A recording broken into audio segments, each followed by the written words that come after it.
greatness is achieved away from the track, and its champions are no less influential in the lives of millions of riders. Our next inductee is just such an example. If you ride a motorcycle, there's a very good chance that at least one part or accessory on your bike has passed through the doors of this man's business.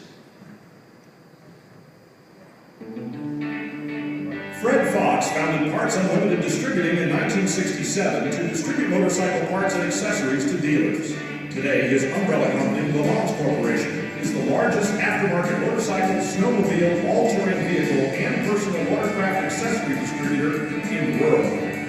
As a young man, Fox was encouraged by his parents to earn an engineering degree. While working in Chicago, Fox met some businessmen from Japan who wanted to bring Kawasaki motorcycles into the United States. They hired Fox to run crate and tractor bikes for dealers. Later, Fox started Surplus Unlimited, buying parts from snowmobile companies that were failing and supplying the snowmobile dealers.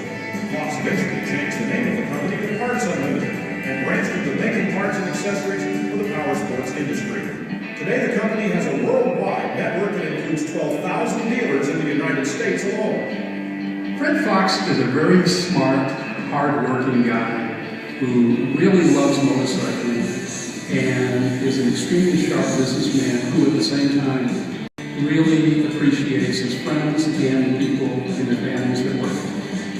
Fox elevated motorcycling and the sport of motorcycle racing nationally by creating a distribution system that rapidly delivered parts to dealers. He also sponsored numerous motorcycle racing series, as well as amateur and professional racers, paving the way for riders to quickly get the parts and gear they needed.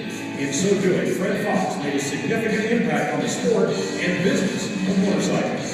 When I was just a kid, Fred walked into my office and I was only selling to dealers direct, and he came in and said, "I want to distribute your product." And I didn't really have a model for that with my business yet. It was so young.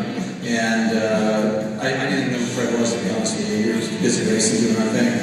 So after he came in, he placed a big order, and I remember I ran to that barn. The guy just walked in and bought 500 pipes. I mean, we never sold more than 3 or 4 at a time. So it was a big deal, a really good start for our relationship with Fred. We've been with him ever since, with being our exclusive distributor. So he's meant a lot to our business and a lot to me personally, for sure. His entrepreneurial spirit and passion for motorcycling has fueled the growth of nearly every AMA Motorcycle Championship, its competitors, and race teams. There's a lot of well-deserving racers, but I was excited to see somebody who has worked so hard and has given so much back to the world of motorcycling, not just the sport, but also the business side and growing motorcycling in this country and the world. I was just happy to really see him recognized. Today, Fred Fox stands shoulder to shoulder among the industry's greatest titans, and his many contributions have rightfully earned him a place as a Motorcycle Hall of Fame.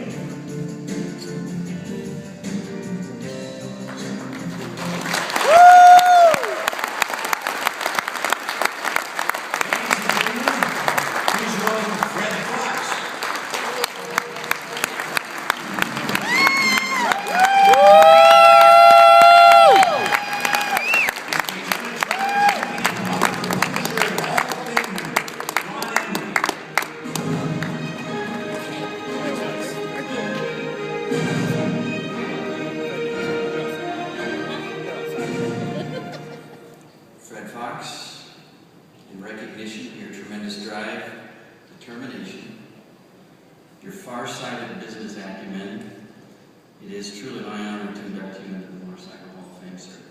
Thank you.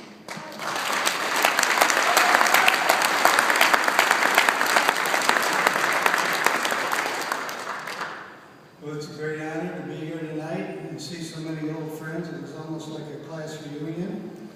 And I'm very happy to be here. I got a lot of family members, so many all the way down to some of my grandchildren made it.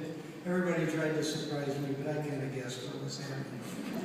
So people ask how I really got started in this, and I'll tell you the quick story. At 17, I graduated from high school, and my father and grandfather, who were in a small business, said, "You go get an engineering degree, we want one in the family." And I said, "In those days, you did what your parents told you." So I didn't really like it, but I got through there with a 5-year course in 4 years.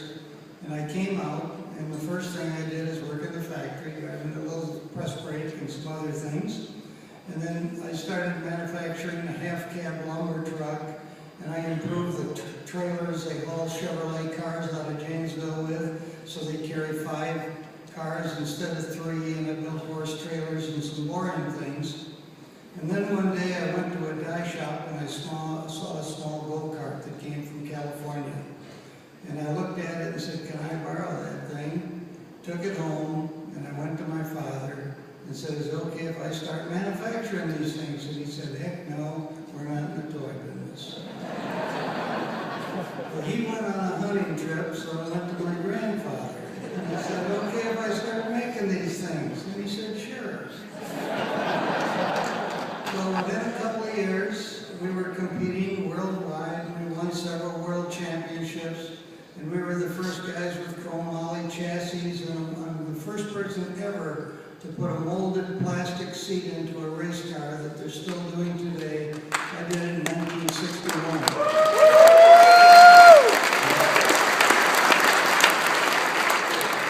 And from there, we started calling the products Le Mans products. We had a Le Mans see-through gas tank, because once when I was racing, I ran out of gas. And I said, "You guys should be able to see through that tank and see if it's got gas left or not."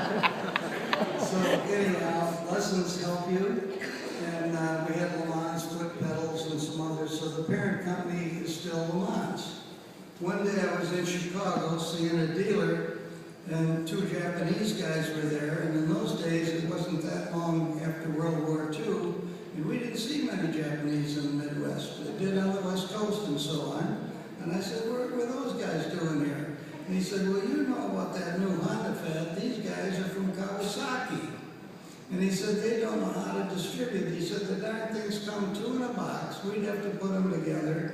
He says, "The manuals are in Japanese." And he says, "We just sell the motorcycles, but we can't solve those problems." So I said, "Give me that guy's card." I called him up, got together, and said, "How many motorcycles do you have in your Midwest warehouse?" And they said, "Several hundred in Chicago." And I said, "Give me a territory and I'll go sell them." And they said, "Okay." So they gave me 5 states, and we were very successful at launching Kawasaki down there.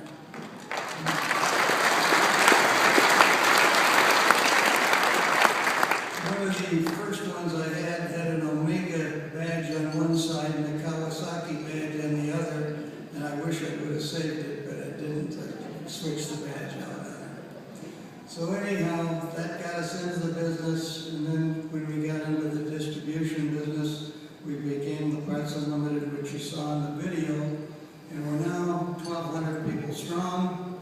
We have 5 warehouses here, 2 in Canada and 1 in Germany. My last hurrah, I'm of German descent, and I said I want to go and show Europe what it is to get parts in one day for everything they need, just like we did here.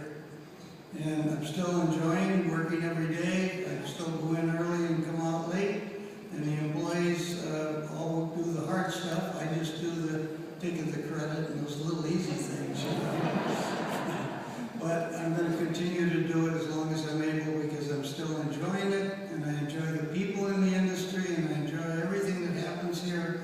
It's been really good to me. It's been good to most of us in this audience, and I'm very happy to be here today. Thank you.